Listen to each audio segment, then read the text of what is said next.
So, being true is, kung tama yung statement na kung wala kang haters, hindi ka tunay na tao.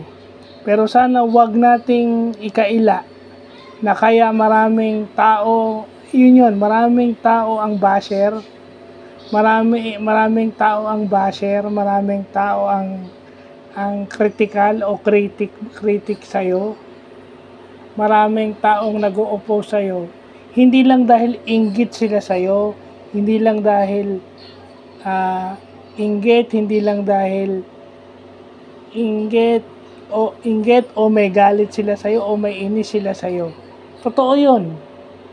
Pero minsan galit sila sa'yo dahil minsan yung ibinibintang sa'yo o yung sinasabi tungkol sa'yo totoo. Hindi lang naman inggit, galit, inis ang dahilan kung bakit. Although totoo yun, pero lagi tayong doon nakatingin sa inggit. Pero what if kung totoo naman yung sinasabi sa'yo? Halimbawa kung ikaw ay na-involve sa isang extramarital issue at napatunayan na totoo, maraming taong nagsasabi na totoo yun, at kung napatunayan sa korte na involved ka ron, so anong gagawin mo? Di ba? I mean, yung hate doesn't always comes from jealousy and anger. Minsan, yung hate is nanggagaling, hindi sila galit sa'yo, kundi galit sila doon sa ginagawa mo. Ayaw nila sa'yo dahil sa ginawa mo at ginagawa mo. No? Yung sinasabi nila na, yung sinasabi ng iba na yung mga tao rito, akala mo 80-80. Akala mo anghel o perfect itong mga tao na to. Walang taong perfect. Walang taong perfecto.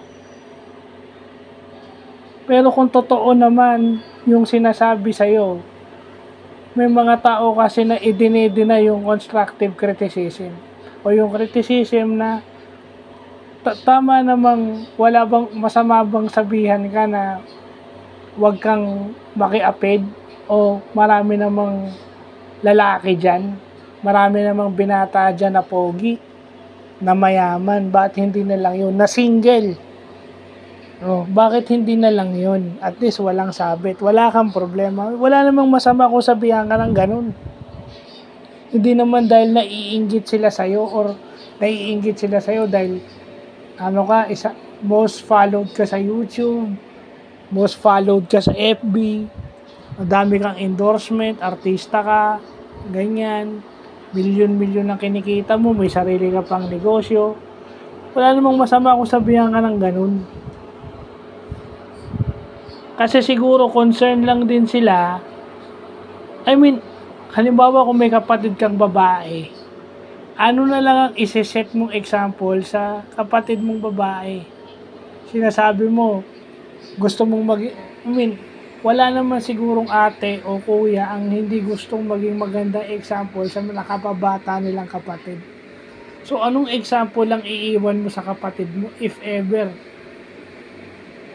na-involve ka sa ganon at napatunayang totoo? Buti kung hindi. Pero kasi, pag na-involve ka rin, stigma na yan. Hindi na matatanggal sa iyo. So, what if kung anong magandang example lang ibibigay mo sa mga followers mo? Okay lang na okay lang na ma-involve ka sa ganon. Yun yung sinasabi nila, walang uso kung walang apoy. Deny ka ng deny, and then after a few months, meron ka na naman. So, doon sa mga fans mo na nagsasabi na hindi ka tao ka, real ka, hindi ka fake kasi marami kang haters. Being hated is something na hindi lang nanggagaling sa inggit. Minsan kasi, galit sila sa'yo dahil baka totoo, yung ibinibintang sa'yo. At hindi pwedeng pag-inggit, pikit. Kasi hindi naman naiinggit sa'yo.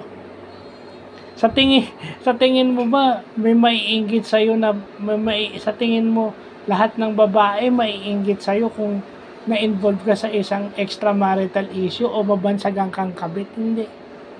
Ikaw ba Sa tingin mo lahat ng lalaki maiinggit sa'yo kung na-involve ka na isa ka palang fuckboy. Yung mga ganyan. Kung isa kang fuckboy, sa tingin mo lahat ng lalaki maiinggit sa'yo. Hindi. Kung ma-involve ka sa ganun, hindi lahat ng tao maiinggit sa'yo. Kasi it's a moral issue. Hindi lahat ng hate is out of jealousy. Minsan kasi baka totoo yung sinasabi sa'yo. Ikaw lang ang nagde-deny. Yun, lagay na natin sa ganun. Ikaw lang ang nagde-deny. Sinasabi nyo na, inggit, pikit. Ay, una-una, bakit may inggit sa'yo? May inggit ba yung isang babae sa'yo kung alam na kabit ka o nabansagan kang kabit? Nabansagan, ibig sabihin hindi pa napapatunayan. Paano kung napatunayan kabit ka? Sa tingin mo, lahat ng babae may inggit sa'yo? Pag nalamang kabit ka.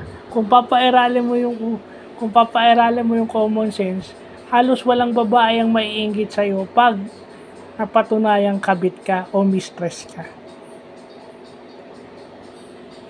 So, yun lang po.